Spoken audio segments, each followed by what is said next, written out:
Ganda ng kubo-kubo natin guys, oh. Mayroon siyang insulation, kahit kubo-kubo may insulation foam.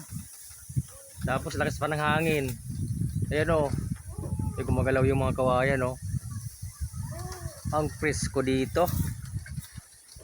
Yan guys. So mayroon pang natira. So picnic kami dito. Nagtatrabaho kami, picnic pa rin. Picnic pa rin. Kasama ng picnic yon. Outing, ayan, oh. Kompleto. May kalan. Saan ka pa? Para sundalo. Saan pupunta? Mabuhay pa rin. Ayan, nag-ihaw kami, naglitson kami, nakahuli kami ng kuan. Singgarong kumimanok. Pag tinawag sa ano, sa Chabacano.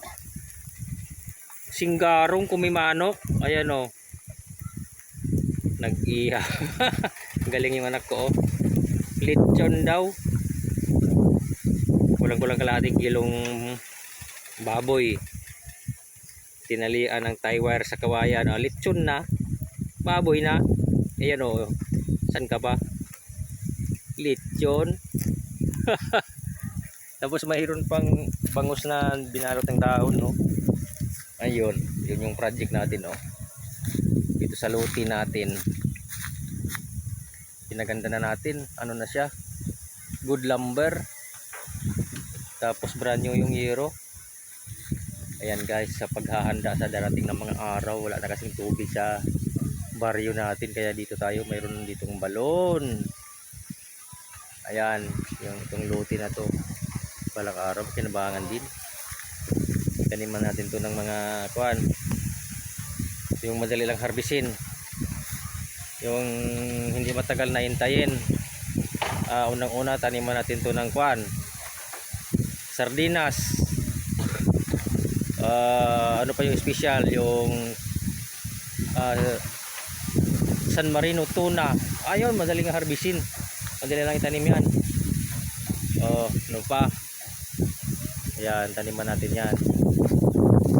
Grabe, sardinas itanim natin dito. Galing balang araw guys, gawa tayo ng palaisdaan dito, oh. Kalilid, oh. Ayan, oh. Patag na patag yan. Tagulan yan, puno ng tubig yan.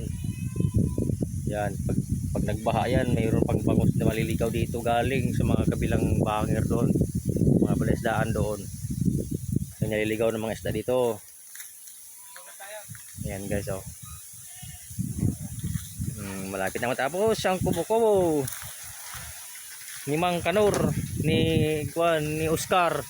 Oscar, malapit na matapos yung kubo-kubo mo, Oscar. Ayan. Ganda yung solusyon, oh. Walang init. Malakas parang hangin dito. Ayan. Oh. Wala. Mag-alaaka daw ako mga lechon. Galing na isip ng anak ko kung paano lechonin yung pork chop. Ayan, oh. Oh, lechon. Tinuhog at tinalian pala ng tie wire. Ay, lechon. Galing. Picnic na ito guys. So may puhunan pang kailangan para malagyan ng dingding. Tapos yung balon mapalitadahan, pwede nang tirahan dito. Ayan guys. Oh, ba ayos, tahimik dito. Lakas na kayo ng hangin, oh. Liwalas dito yung lugar na to. Open sea. Open sea yan, oh. Open sea, oh. Ayan, karagatan na yung makikita mo dyan. Yung sa likod niyan, ilog. Ayan, ang lakas ng hangin talaga, oh. Yun, oh, ang lakas ng hangin, oh. So, ganda, presko talaga dito. Dito lang maganda magnilay-ngilay. Ayan, thank you for watching.